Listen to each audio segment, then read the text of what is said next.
भारत में ही ये सबसे ज्यादा सेकुलरिज्म का बोगस चर्चा भारत में ही होता है। 100 मुसलमान के साथ 50 हिंदू शांति से। ये तो इंदिरा गांधी ने जबरदस्ती जोड़ा, केवल कम्युनिस्ट जो सोशलिस्ट थे उनको अपने पक्ष में करने के लिए, क्योंकि बिना हिंदू के हिंदुत्व तो नहीं हो सकता। मेरा निवेदन है कि इस पुस्तक को पढ़ें, है ना। अब इस पुस्तक पर जगह जगह अपने स्कूल, कॉलेज, यूनिवर्सिटीज के अंदर इसके ऊपर डिबेटिंग सर्कल बनाए जाए।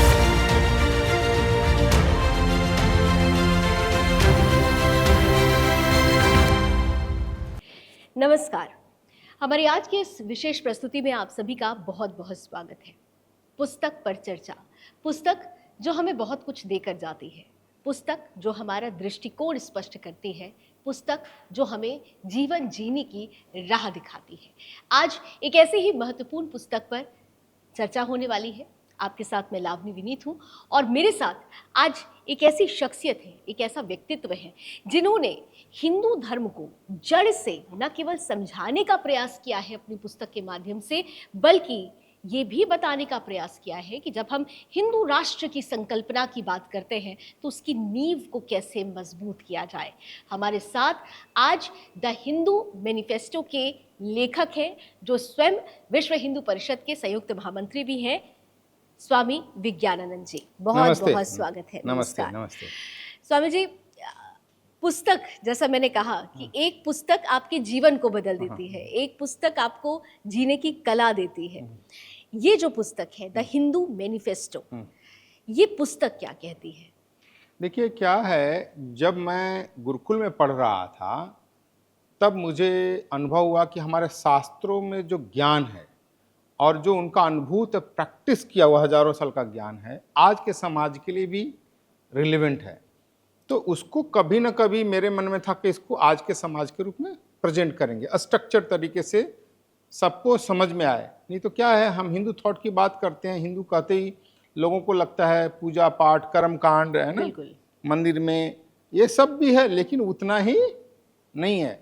तो हमने क्या किया, ऋषियों की परंपरा का आधार लेते हुए शास्त्रों को पढ़ करके उसमें से हमने 8 सूत्र निकाले हैं जी। जो हमारे सूत्र की परंपरा थी ना, देखो सारे दर्शन सूत्र में हैं, तो हमने 8 सूत्र निकाले। पहला सूत्र है धर्मस्य मूलम अर्थ, ये कौटिल्य सूत्र का है, कौटिल्य, आचार्य कौटिल्य का लिखा हुआ है। कहते हैं धर्मस्य मूलम अर्थ, इसको हमने कहा प्रॉस्पेरिटी फॉर ऑल, यानी कोई भी समाज अगर आगे बढ़ना चाहता है, दुनिया में खड़े होना चाहता है, समृद्ध होना चाहिए, समर्थ होना चाहते, अपनी जनता का लुक आफ्टर करना, तो इकोनॉमी बहुत महत्वपूर्ण चीज है ना। बड़ी बात कही। तो पहला सूत्र है, मैं बाद में डिटेल में बताऊंगा, मैं जस्ट ब्रीफ बता रहा हूं। दूसरा सूत्र है शत्रुंजय प्रजा रक्षा। आपकी इकोनॉमी मजबूत है तो आपका सेना भी मजबूत होना चाहिए, बिल्कुल, नहीं तो फिर इकोनॉमी को लूट के ले जाएंगे, जैसे हमारे साथ हुआ। हम दुनिया के जमाने में सोने की चिड़िया हो, हाँ, दुनिया थे, सबसे समृद्ध देश थे, लेकिन लूट लूट के हम गरीब हो गए। तो आपको वो दूसरा सूत्र शत्रुंजय प्रजा रक्षा, नहीं, अपनी सेना इतनी मजबूत होनी चाहिए कि शत्रु को पराजित कर सके और अपनी जनता की रक्षा कर सके, है ना। तो इस पर फोकस है शास्त्रों का, ये महाभारत का वचन है। तीसरा जो सूत्र है नास्ति विद्या समम चक्षु, ये भी महाभारत का है, यानी क्वालिटी एजुकेशन फॉर ऑल, सबको अच्छी शिक्षा मिलनी चाहिए, और ऐसी शिक्षा मिलनी चाहिए जो प्रैक्टिकल हो, है ना, जस्ट थियोरेटिकल नहीं हो। और जो चौथा सूत्र है वो है अविश्व में लोकतंत्राधिकार, इसको हमने लिखा रेस्पॉन्सिबल डेमोक्रेसी। इसका बैकग्राउंड बताता हूँ कहाँ से निकला है। ये अभिज्ञान शाकुंतलम का है जी। गौतमी जो कण्व ऋषि की पत्नी थी और ब्रह्मचारी, शकुंतला को लेकर के दुष्यंत के दरबार में जाते हैं। तो जब वो पहुंचते हैं तो उनका दरबार उठ जाता है ना, कोर्ट ओवर हो जाता है। तो कंचुकी वहां बोलती है आप लोग ऐसे समय में आए कि राजा विश्राम करने के लिए चले गए, दरबार उठ गया है अभी अभी। फिर कहता नहीं, फिर वही कहता नहीं, अविश्राम लोकतंत्र अधिकार है, आपका अधिकार है, लोक कार्य में राजा को विश्राम नहीं हो आएगा, है ना। तो इसलिए मैंने कहा ये रेस्पॉन्सिबल डेमोक्रेसी, ये हमारा प्रजातंत्र का सिद्धांत है ना। ये तो 4 फाउंडेशनल सूत्र है। कोई भी देश, माने हिंदू समाज ही नहीं, दुनिया में कोई भी देश अपने आप को आगे बढ़ना चाहते तो इन 4 सिद्धांतों पर उसको इंप्लीमेंट करना होगा। और फिर 4 सिद्धांत, फिर जिसको हम इस 4 सिद्धांत को हम फाउंडेशनल सूत्र बोलते हैं। और फिर 4 बाद के सूत्र हैं। जिसको मैं सिविलियन सूत्र कहता हूँ, है ना। आप देखिए जैसे अग्रेति उति हरियाणा, ये ऋग्वेद का मंत्र है। इसका अर्थ हाईएस्ट रेस्पेक्ट वुमेन, है ना। महिलाओं को सबसे बड़ा सम्मान मिलना चाहिए।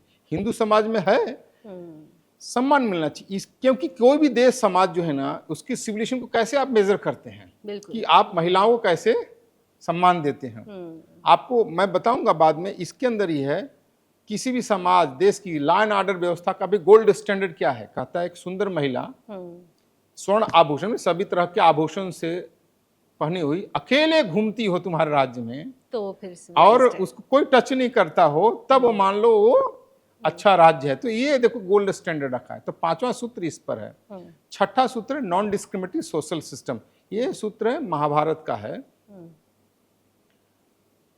एक वर्णस तदा लोके सूत्र है, एक वर्णस तदा लोके महाभारत का है, जिसका हमने लिखा है नॉन डिस्क्रिमिनेटरी सोशल सिस्टम। हमारे यहाँ कभी भी किसी भी से कोई भेदभाव नहीं हुआ है, न वर्ण के नाम पर, न जाति के नाम पर। और इस चीज को ही मैंने अपने इस पुस्तक के अंदर एक्सप्लेन करके सारा जो भ्रम है वो दूर किया है। सातवां सूत्र है शांति मंत्र का, यजुर्वेद का है ना, सर्व शांति, केयर फॉर नेचर। हमारे यहाँ प्रकृति को भी सम्मान देते हैं, पेड़ पौधे, पहाड़, नदी, जंगल, है ना, हवा, पानी सब शुद्ध होना चाहिए, पवित्र होना चाहिए। तो इस पर फोकस है। और आठवां सूत्र माता भूमि, अथर्ववेद का है। माता भूमि पुत्रम प्रतिज्ञा, रेस्पेक्ट फॉर द लैंड, यानी देशभक्ति, जिसको पैट्रियोटिज्म कहते हैं, जो हमारे क्रांतिकारी जिसके लिए सैक्रिफाइस करते थे। तो यही है कि ये चार सूत्र जो है आपको सिविलियन को आगे बढ़ा देते। तो ये आठों मिलकर के पूरा ये फ्रेमवर्क है। मैं तो कहता हूँ कोई भी देश, दुनिया में कोई भी देश हिंदू मैनिफेस्टो के तत्व को अप्लाई करेगा ना, अगर सऊदी अरेबिया अप्लाई करेगा तो सऊदी अरेबिया अच्छा देश बन जाएगा, पाकिस्तान अप्लाई करेगा तो पाकिस्तान अच्छा बन जाएगा, अमेरिका अप्लाई करेगा तो और अमेरिका अच्छा देश बन जाएगा, यूरोप अप्लाई करेगा और यूरोप बन जाएगा। और हिंदुओं के लिए तो ये तो पूरा फ्रेमवर्क है, जिसको हिंदू रेनेसां रिसर्जेंस के लिए एक बड़ा फ्रेमवर्क है। यही पुस्तक का बैकग्राउंड है। पुस्तक के 8 सूत्र तो आपने सामने रखे, लेकिन अगर हम समसामयिक जो प्रासंगिक चल रहा है हमारे देश में या विश्व स्तर पर, अगर उससे इस पुस्तक के तत्वों को जोड़ दिया जाए, तो आपके जो पहले 4 सूत्र हैं उसमें से मैं एक सूत्र जो लोकतंत्र पे आपने कहा कि डेमोक्रेसी स्ट्रांग होनी चाहिए, वो फाउंडेशन था। और फिर आपने जो सिविलाइजेशन के लिए कहा कि राष्ट्र की भावना, भूमि के प्रति प्रेम, ये दोनों चीज़ें अगर कंबाइन कर दी जाए तो स्वामी जी आपको लगता है कि अभी कुछ लोग ऐसे भी हैं जो कहते हैं कि इन दोनों चीज़ों को आप जोड़ तो दीजिए, लेकिन आपकी सेकुलरिज्म की परिभाषा में क्या ये चीजें जाके फिट होंगी? सेकुलरिज्म इसका हवाला दिया जाने लगेगा। भारत में ही ये सबसे ज्यादा सेकुलरिज्म का बोगस चर्चा भारत में ही होता है। हाँ। दुनिया में और कहीं नहीं होता है। आप देखो इंग्लैंड में उनका आर्च बिशप जो होता है, इंग्लैंड का जो हेड होता है प्रोटेस्टेंट, वो उनको वहां पर वो तिल्लाता है ना, वो सेकुलर, उसकी सेकुलरिज्म का कोई असर नहीं होता। अमेरिका में फादर जो होता है, जो भी उनका जो प्रिस्ट होता है, वो उनको वो दिलाता है।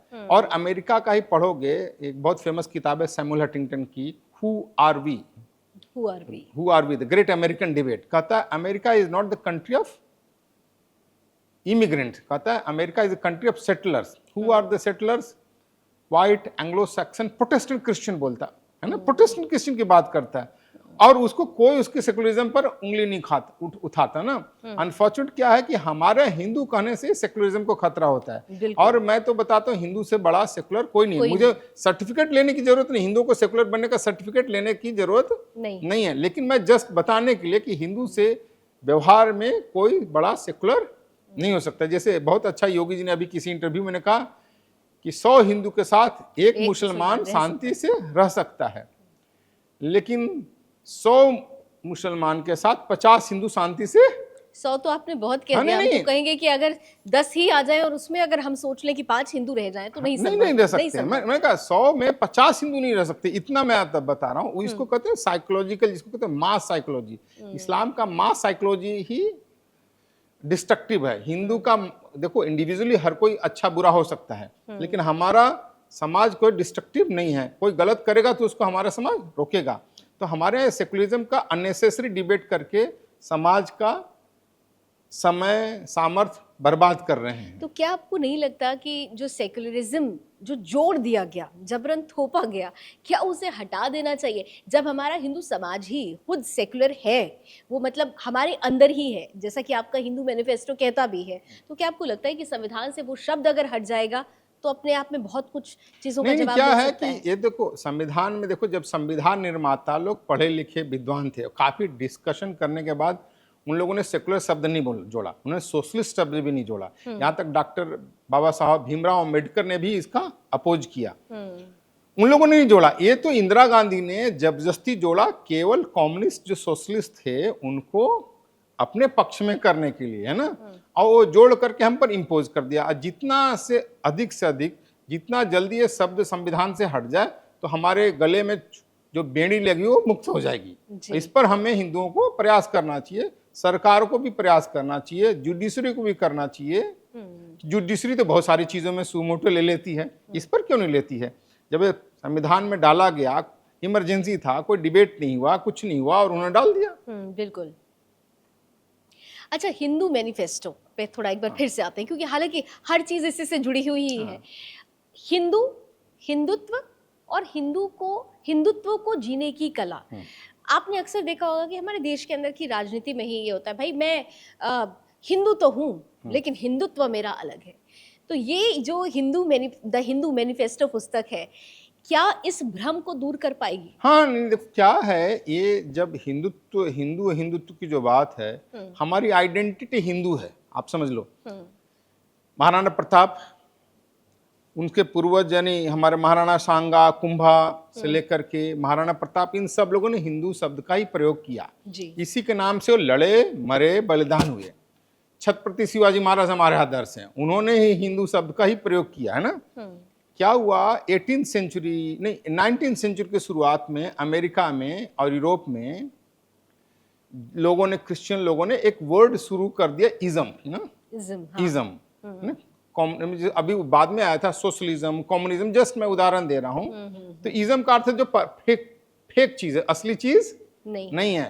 तो वैसे ही यूरोपियन लोगों ने हमारे लिए हिंदू धर्म प्रयोग नहीं किया, वो अपने स्टेट जैकेट में हमें डालना चाहते थे, उन्होंने हिंदुइज्म वर्ड प्रयोग करना शुरू कर दिया। उस चीज को लेकर के हमारे जो कुछ उस समय के विद्वान थे, मैं 19th सेंचुरी की बात कर रहा हूँ, सावरकर जी से भी पहले की बात है, उनको लगा कि हिंदुइज्म शब्द हमें प्रयोग नहीं करना चाहिए, हमारी आइडेंटिटी हिंदू है, तो इसलिए हमें अपने जैसा शब्द प्रयोग करना, इसलिए उन्होंने वर्ड हिंदुत्व कॉइन किया। इसलिए ये जो शब्द कहते हैं कि हिंदू और हिंदू तो अलग अलग है, ये सर्वथा गलत है ना। ये दोनों एक ही चीज है ना, क्योंकि बिना हिंदू के हिंदुत्व नहीं हो सकता। अगर सिंपल ट्रांसलेशन भी करोगे, राम का रामत्व होता है, तो उसके दोनों अलग अलग चीज नहीं, इसलिए ये दिमाग से निकालना चाहिए। अनफॉर्चुनेटली क्या हुआ है कि जो लेफ्ट लिबरल एकेडमिया है, हिंदुत्व को ब्रांड ऐसा कर दिया जैसे Hindutva means political Hindu, radical Hindu. इसी मिथ को ये बुक जो है ना डिस्पेल कर देगा कि हिंदू ऐसा है ही नहीं, कि हिंदू का तो सारा ज्ञान थॉट सबके लिए यूनिवर्सल है। तो लेकिन जिस ज्ञान और जिस थॉट की आप बात कर रहे हैं, उसी का तो यहाँ पे हवाला तो उसी का देते हैं ना। वो कहते हैं कि भाई आप देखिए, पुराणों में भी लिखा हुआ है कि सबको समानता देना है। हम समानता देते हैं, हम समभाव से उनको आत्मसात भी करते हैं, लेकिन जिनको आत्मसात किया गया उन्होंने ही कुठाराघात किया। नहीं, उसलिए ऐसा हुआ, वो भी मैंने एक पुस्तक में दिया है ना जी, कि बहुत अच्छा लिखा है कि शत्रु की भाषा से उत्तर देना चाहिए। शत्रु को क्या है, हमारी जो दुर्गति दुर्दशा हुई कि हमने शत्रु को भी फ्रेंड सर्कल की तरह देखा ना। जैसे हमारे आपस में फ्रेंडली टूर्नामेंट होता है, वो तो टूर्नामेंट होता है, लेकिन शत्रु के साथ अब शत्रु का व्यवहार करना चाहिए ना। तो वो व्यवहार नहीं करने के कारण ही हिंदू समाज ने या हिंदू सिविलाइजेशन ने, हमारी संस्कृति ने या देश ने बहुत बड़ा कीमत चुकाया है। तो हमें इन सब चीजों से बाहर निकलना है। एक और बहुत महत्वपूर्ण चीज़, क्योंकि हम जब शत्रु की बात कर रहे हैं, मैं पुनः बार बार इस पुस्तक का नाम जरूर लूंगी, द हिंदू मैनिफेस्टो। ये कहा जाता है कि हिंदू ही हिंदू का दुश्मन हो गया है। ये फैलाया गया, इसका बीज रोपा गया जानबूझकर, या फिर ये एक ऐसा जहर है जो समाज में फैल चुका है? तभी तो दो धड़े हो रहे हैं ना, जब जब हिंदू बटा है तब तब देश भी कट गया आपकी है। बात सही है। देखो क्या तो होता क्या है, ये पुस्तक उसका एक बड़ा कहते हैं ना कि एक अमृत का प्याला क्या लेकर आएगी, हाँ। इस संतर को बता पाएगी कि नहीं ऐसा नहीं? नहीं नहीं, ये थॉट प्रोसेस के रूप में उस चीज का ही है ना। जी। जो बंटने की जो आपने बात कहा है, क्या है कि लंबे समय तक कोई देश समाज जिसका पॉलिटिकल पावर चला गया हो, मिलिट्री पावर चला गया होगा, है ना, अपना स्टेट नहीं है, किंगडम नहीं हो, आप अत्याचार आप पर हो रहा है, तो आपको सिविलाइजेशन का ग्रोथ नहीं होता, डिक्लाइन होता है। ऐसे समय में क्या होता है ना कि आप शत्रु से लड़ने की क्षमता खो जाते हो।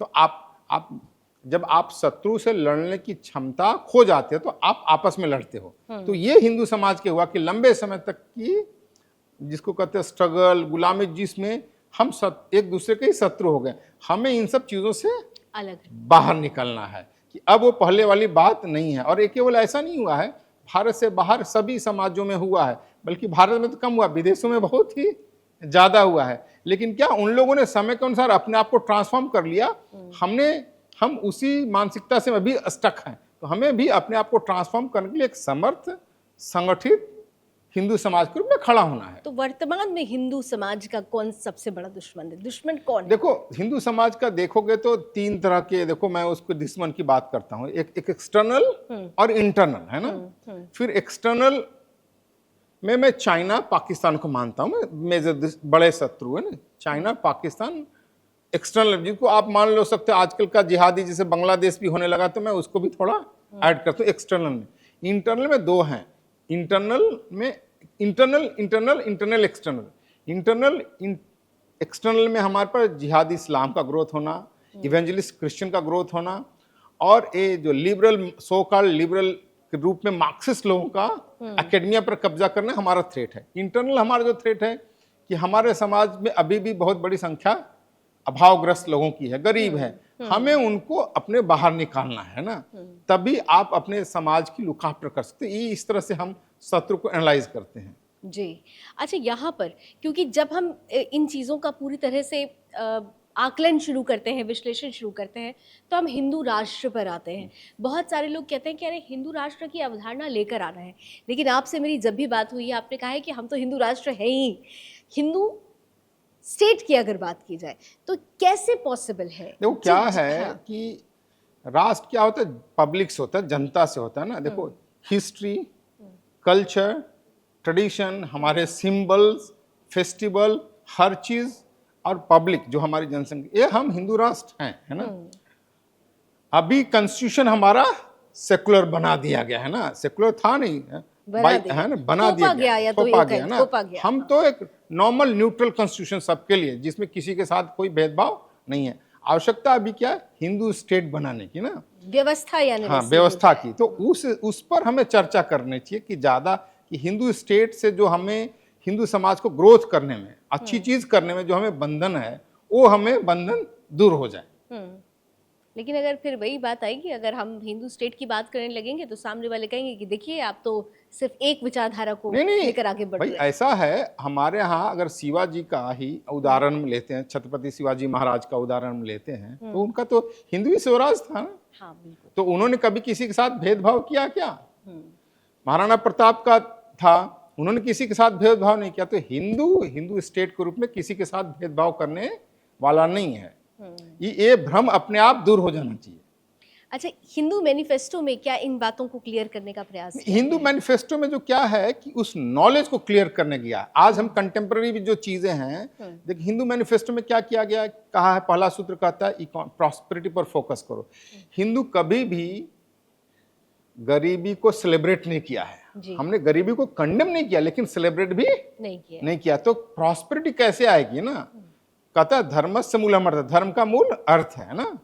देखो हम बचपन में श्लोक पढ़ा होगा, विद्या ददाति विनयम विद्या यात्री पात्रतम पात्रत्वात् धनम आपनोति धनात् धर्मम तत्र, धन से धर्म होगा फिर सुख होगे ना। तो हमने कहा कैसे वेल्थ क्रिएशन होगा। वेल्थ क्रिएशन पहले चीज तो पहले वेल्थ का क्या महत्व है, फिर वेल्थ क्रिएशन के लिए क्या क्या फैक्टर है। इसके अंदर देखो लेटेस्ट, आज हजारों साल पहले की बात कर रहा हूँ, कहता है सत्वम ही मूलम अर्थस्य। इकोनॉमी वेल्थ कैसे क्रिएट होता है, आपके अंदर करेज होना चाहिए, है ना, जिसको बोलते हैं करेज, जिसको बोलते हैं ना आजकल रिस्क टेकिंग कैपेबिलिटी की बात करते हैं ना मैनेजमेंट के अंदर, इकोनॉमिक्स के अंदर, उसकी बात करता है। लक्ष्मी कहती है खुद न कर्मणि बसामी, जो आलसी के घर में कभी नहीं नहीं रह रहती है, ये सब उसमें दिया हुआ है। फिर स्टेट का क्या रोल है, क्या उसकी पॉलिसी होनी चाहिए, क्या टैक्सेशन सिस्टम होना, टैक्सेशन के बारे में कहता है।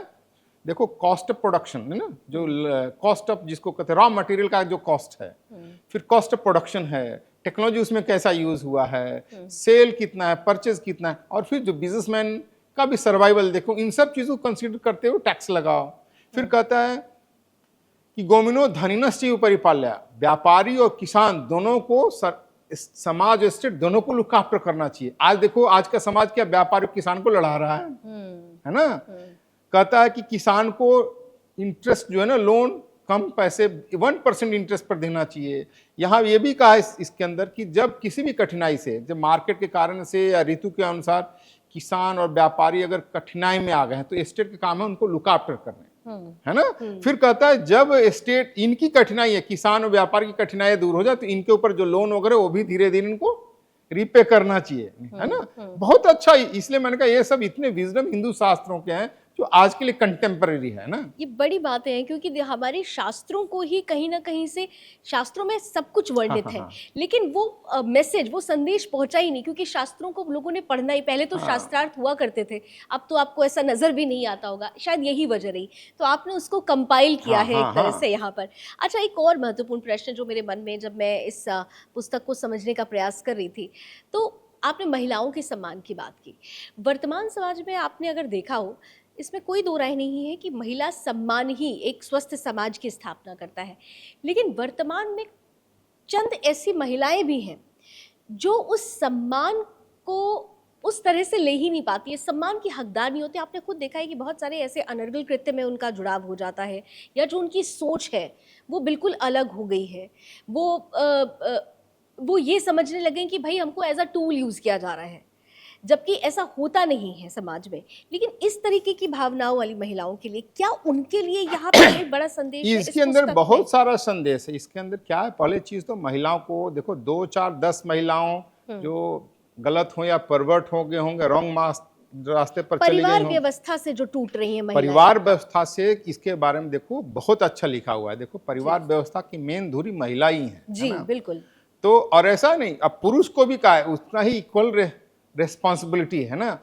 डिसीजन मेकिंग में पार्टिसिपेशन की बात करता हूँ कि पहला चीज तो बताते कि महिलाओं का रेस्पेक्ट मिलना चाहिए, दूसरा चीज है उनकी सुरक्षा का ध्यान होना चाहिए, उनका लुक आफ्टर करना चाहिए। फिर डिसीजन मेकिंग की जो बात है, कहता है सत्यभामा का बोलती है, द्रौपदी से पूछती है कि पांडव इतना धर्म कर्म कैसे करते हैं, तो द्रौपदी कहती है मैं पांडवों के राज्य का एडमिनिस्ट्रेशन, फाइनेंस, अकाउंट देखती हूँ, उसके कारण से कुछ समय मिलता है। आप देखो कि कितने बड़े राज्य का एडमिनिस्ट्रेशन संभालती है, उसका डिसीजन मेकिंग में है। तो ये जो आज टूट रहे हैं, परिवार टूट रहा है, क्या है कि अनफॉर्चुनेटली क्या है, हॉलीवुड इफेक्ट हमारे यहाँ सो कॉल्ड, ये जो मुंबईया सिनेमा और सारे सिनेमा में उसको इन भारतीय सिनेमा जगत के कारण वो जिसको कहते हैं अडॉप्ट कर लिया, और हमारे लोगों ने सॉलो कर निगल गए हैं और अपनी संस्कृति परंपरा का ध्यान नहीं दिया। ऐसा नहीं कि वेस्ट में है, वेस्ट में भी इससे परेशान, मैं आपको बता रहा हूँ, परिवार टूटने से वेस्ट भी परेशान है, वहां पर भी ऐसा नहीं होता।